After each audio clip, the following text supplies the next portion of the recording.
In this tutorial, I am going to show you how to use the Anchored VWAP on Tradingview so you can identify key price levels based on volume and improve your trading analysis.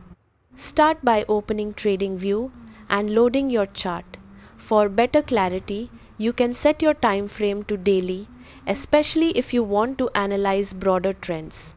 Next, look to the left side of your screen and open the Drawing Tools panel. This is where you'll find advanced tools used for deeper chart analysis.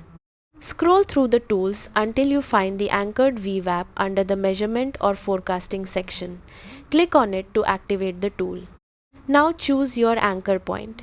This is the most important step. Click on a specific candle or date where you want the calculation to begin.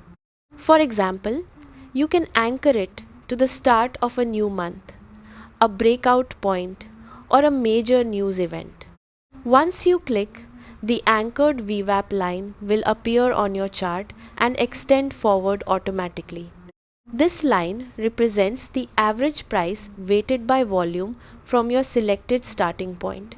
It helps you understand where most trading activity has occurred.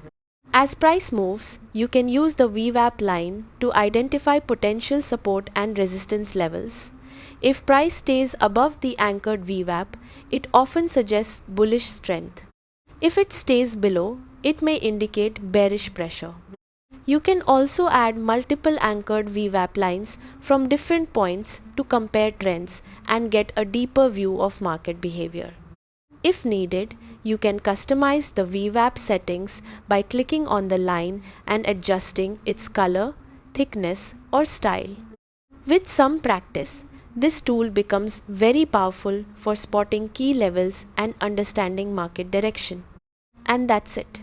You've successfully learned how to use the Anchored VWAP on Tradingview, helping you make more informed trading decisions.